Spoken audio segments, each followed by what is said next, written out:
Salut à tous et soyez les bienvenus sur la chaîne qui déboîte. J'avais prévu de vous tester un objet un petit peu plus complexe aujourd'hui, mais une vilaine toux carabinée m'oblige à faire aujourd'hui le test d'un objet beaucoup plus simple, un aspirateur balai de chez Oniture.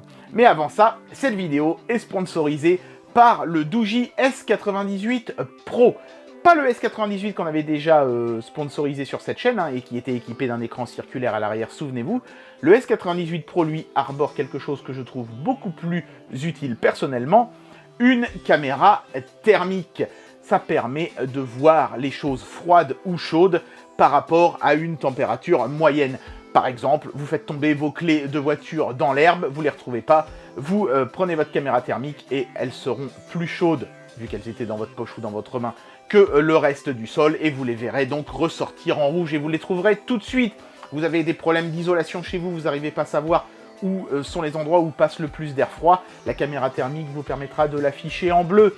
Vous avez votre PC qui surchauffe, vous ne savez pas exactement quel est l'élément qui surchauffe le plus pour placer vos ventilateurs de la manière adéquate, la caméra thermique fera apparaître les points chauds en rouge. C'est vraiment un outil exceptionnel et j'espère d'ailleurs pouvoir un jour vous en tester une de caméra thermique sur cette chaîne.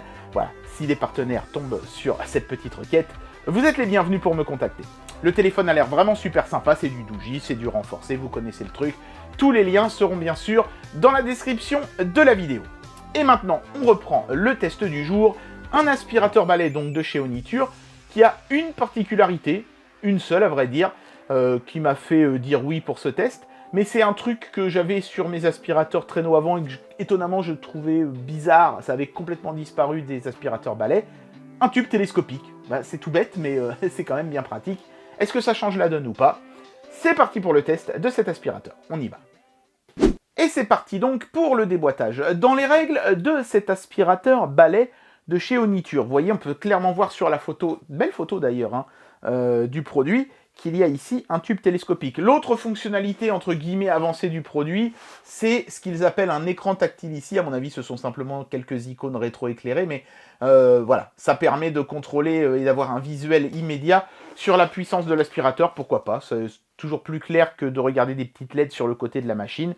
Des LED, il y en a aussi, semble-t-il, sur la partie aspirante ici, pour pouvoir éclairer ce qu'on aspire. Voilà. Bon, après, ces aspirateurs robots commencent un petit peu tous à se ressembler parce qu'ils utilisent un petit peu tous les mêmes moteurs et le même système de technologie cyclonique, piqué à des modèles Dyson d'il y a quelques années d'ailleurs. Parce que Dyson améliore sans arrêt son concept avec de nouveaux brevets, obligeant évidemment les constructeurs chinois à avoir une génération de retard.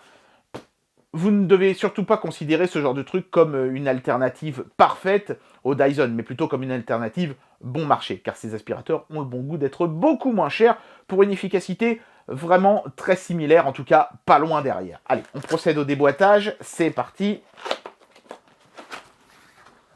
Il y a beaucoup de choses d'indiquer sur ce leaflet en carton là. Il y a notamment l'adresse mail de support. Attendez, hop là. Ici, vous pouvez voir l'adresse mail de support du constructeur. Bah, c'est pas mal, comme ça, si vous avez un problème, vous ne cherchez pas pendant une heure comment les contacter.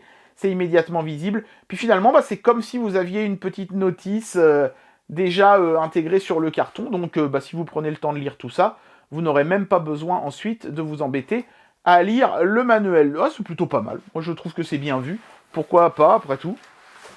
Ensuite, alors, nous avons le fameux tube télescopique. C'est bien, c'est le premier élément qui sort. Donc je pense que on pousse sur cette portion-là un peu comme sur un fusil à pompe. Voilà.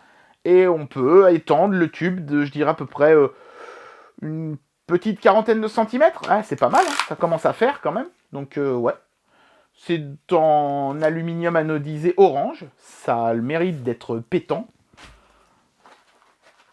Bon, ça, j'imagine que c'est la petite carte de satisfaction. Voilà, heureux, malheureux. Allez savoir.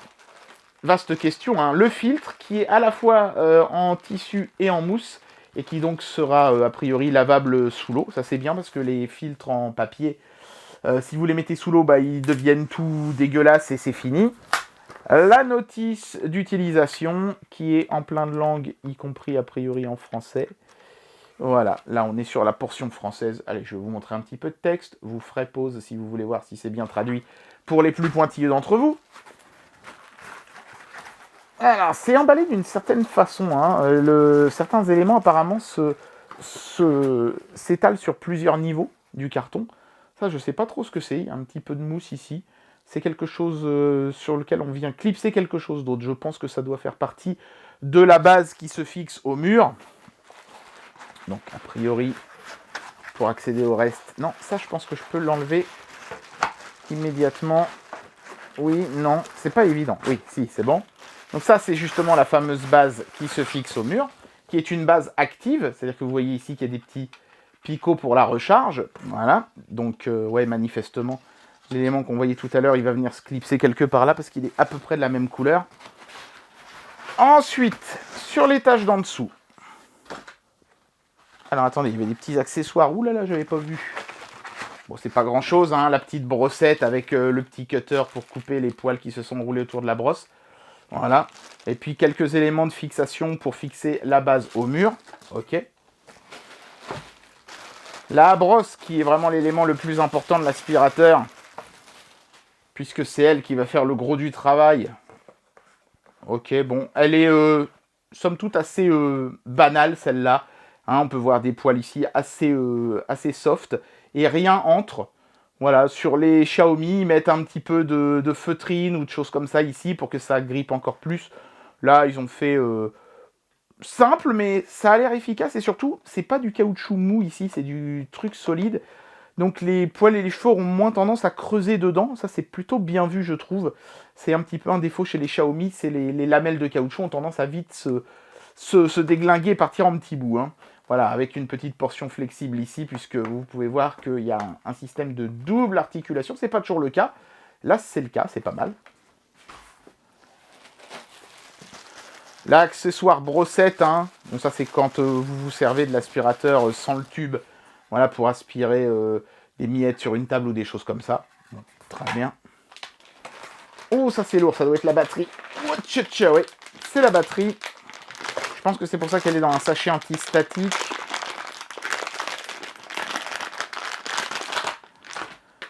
Grosse batterie. Alors, chose étonnante, la batterie et l'écran tactile, là, sont sur le même module. Donc, ça veut dire que si un jour vous avez besoin de changer la batterie, il faudra changer l'écran avec, ce qui risque de faire augmenter le prix de la batterie. Ouais, bon, je pense qu'ils ont fait ça parce que c'était plus facile de faire ça comme ça. Mais d'un point de vue réparabilité... ça augmente le prix de la batterie. C'est un petit peu dommage. C'est un détail, mais voilà, ça compte. Et le moteur, le module avec le bac d'aspiration, le bac à poussière. Voilà, on va pouvoir pousser le carton qui est vide maintenant. Ah ouais, c'est du beau. Hein. En tout cas, les finitions sont vraiment propres. On a une bonne grosse gâchette ici. Il y a plein de petites icônes pour comprendre comment ça s'ouvre et tout ça. Donc ça, j'imagine qu'il faut le twister. Et il y a peut-être un bouton quand même. De toute façon, je pense que vous n'avez pas souvent besoin de l'enlever, hein, cette partie-là, puisqu'il suffit d'appuyer là, toc, pour ouvrir le bac à poussière et le vider. Impeccable. Donc c'est par ici que se chargera la batterie, qui va venir se clipser dans ce grand orifice ici. Voilà. Et alors, j'aime bien, c'est qu'ils ont mis un petit autocollant ici en disant, si vous voyez une petite ligne noire, c'est pas une fissure, hein, c'est l'injection plastique qui fait ce trait-là, c'est parfaitement normal. Je pense que les mecs se sont dit, oulala, ça fait un trait. Ça, c'est lié au fait qu'ils ont voulu mettre une sorte de couleur métallisée dans le plastique. Hein. Mais c'est bien de prévenir, parce que je pense qu'il y a pas mal de gens qui pourraient se dire, ah bah ça y est, mon truc, il est déjà pété en arrivant. Mais c'est pas le cas. Donc on met la batterie ici. Tac. Et on appuie là, et j'imagine que ça aspire. On va regarder ça dans le détail tout de suite. Chose plutôt sympathique, il y avait ici une petite étiquette qui était attachée et qui nous donne les différentes indications sur le fameux écran tactile. Donc les barres ici, c'est la batterie. Ici, c'est le mode automatique ou pas. En fait, le mode automatique, c'est quand l'aspirateur, et c'est une de ses fonctions principales d'ailleurs, va passer sur un tapis par exemple, ça va en augmenter la puissance automatiquement pour que ça aspire plus efficacement sur les surfaces comme ça. Et puis sinon, bah, vous avez le mode manuel avec en fait des couleurs qui changent pour vous indiquer si vous êtes en mode économique, standard ou puissant. Voilà. Et ce petit voyant rouge qui est supposé apparaître ici, c'est le voyant qui vous indique que la brosse est bloquée, même si, bon, normalement, vous allez l'entendre immédiatement si la brosse se bloque. Mais bon, c'est toujours bien de l'indiquer, après tout, hein, pour les gens qui n'entendent pas très bien, ça peut être intéressant quand même. Donc, allons-y, je vais vous montrer les différents éléments de ce fameux écran tactile.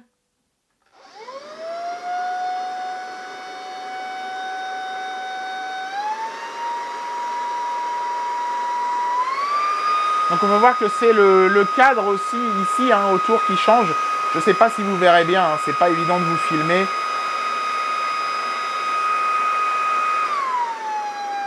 Je vois que la batterie est presque vide aussi. Bon, ça c'est normal, hein. Maintenant ils sont obligés de les livrer comme ça. Bon, c'est très simple, hein, vraiment très très simple. Donc moi je vais rester en mode automatique pour le test tout le temps. Et puis on va voir comment ça aspire sur une surface dure et sur un tapis.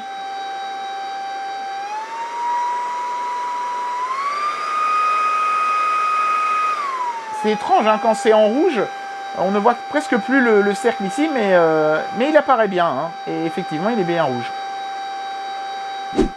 Alors pour le premier test, j'ai simplement disposé de la farine le long d'une plainte et dans un coin de mon couloir.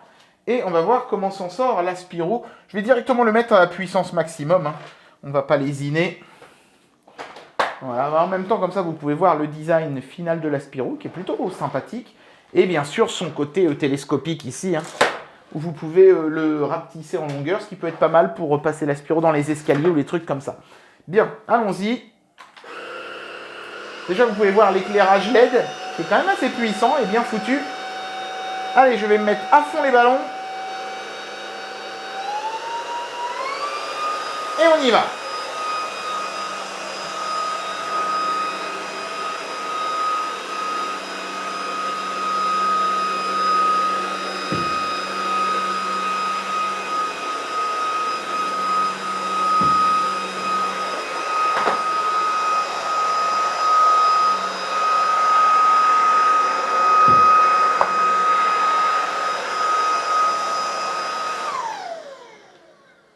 Et voilà le résultat le long de la plainte. Ça s'est bien passé, mais bon, évidemment, hein, si je chipote et que je regarde d'archi près sous cette plainte-là, par exemple, on peut voir qu'il y a quelques petites traces de farine qui sont restées, liées au fait que c'est littéralement aller se coincer sous la plainte. Et là, je pense que même un très très bon aspirateur aurait de toute façon eu du mal à l'enlever. C'est le genre de truc où il faut passer un petit coup de balai, mais voilà. Vous n'aurez pas le résultat le plus parfait du monde, ça n'a jamais été la prétention de ce genre d'aspirateur. Mais c'est quand même pas mal, hein. Ça marche mieux que certains aspiros que j'avais pu tester par le passé où il restait parfois presque 1 cm de large de saleté.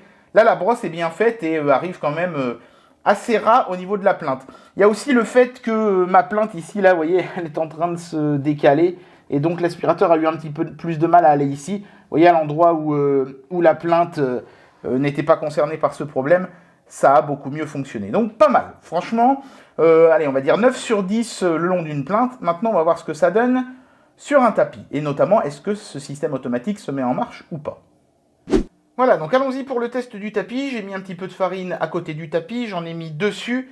Et on va voir si quand je passe d'une surface à l'autre, l'aspirateur réagit. Donc je vais d'abord le mettre en mode automatique. Et ensuite, on va faire un essai. C'est parti.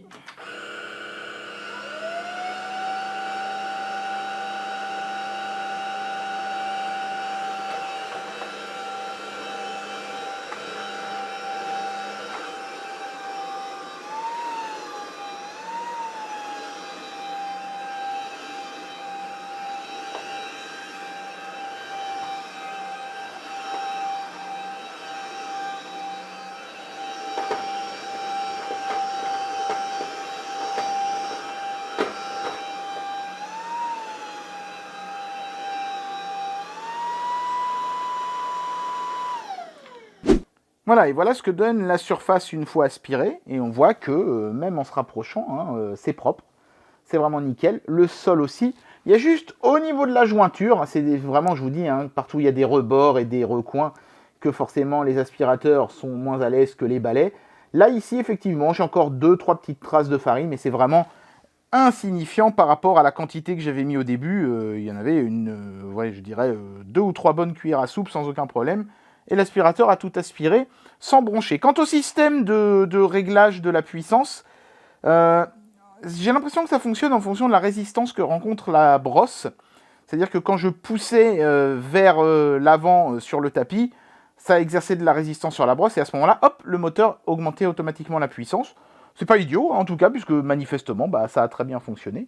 Et j'ai ici un tapis bien propre, et j'ai pas eu besoin d'intervenir, ça s'est fait tout seul. Donc ouais, ça fonctionne. Et bien voilà, j'en arrive à la conclusion de cette vidéo, et je vais vous donner mon avis sur ce produit. Ce produit, c'est un produit qui a plein de bonnes petites idées. Le tube télescopique, là, que vous voyez en position repliée, les grosses roues caoutchouteuses ici au bout qui permettent vraiment à l'aspirateur, mais de rouler, c'est un réel plaisir sur le parquet. C'est certainement l'aspirateur qui roule le mieux de tous ceux que j'ai jamais pu tester. Et en plus, la brosse, elle est articulée horizontalement, c'est pas forcément toujours le cas. Et ce système très intelligent aussi de moteur qui augmente sa puissance quand la brosse éprouve une résistance, autrement dit, quand la brosse est sur de la moquette, des tapis ou des choses comme ça, mais sans avoir besoin d'utiliser un capteur qui risque en plus de tomber en panne. C'est bien vu, c'est un aspirateur qui a plein de bonnes petites idées. Après, c'est pas non plus l'aspirateur le plus puissant que j'ai jamais testé, hein, même dans sa vitesse maximale, les tout derniers Xiaomi aspirent plus fort. Et en termes de look, ça je vous laisserai seul juge, hein, mais c'est quand même évidemment, à part évidemment le tube télescopique, essentiellement du plastique. Mais enfin, l'ensemble a l'air costaud. L'efficacité du nettoyage est très bonne, je dirais 9 sur 10. C'est pas parfait, peut-être parce que justement, il manque ce petit surplus de puissance. Mais j'ai bien aimé l'écran tactile avec les contrôles clairement visibles. On sait exactement ce qu'on est en train de faire. Non, vraiment, c'est un aspirateur qui m'a entièrement convaincu. Bonne petite machine, à un prix raisonnable. Voilà, il révolutionne pas le marché de l'aspirateur balai, mais il marche bien, voilà. L'essentiel, hein. Et bien voilà, c'était le test de cet aspirateur balai de chez Oniture. On est arrivé à un point où les aspirateurs balai comme ça ont atteint un tel niveau de performance, d'autonomie, de puissance, etc., que finalement, maintenant, le diable est dans les détails. Et cet aspirateur a eu le bon goût, justement, de mettre plein de petits détails qui le rendaient intéressant. J'espère que cette vidéo vous aura plu, et moi je vous dis à très bientôt pour un prochain test. Allez, tchuss!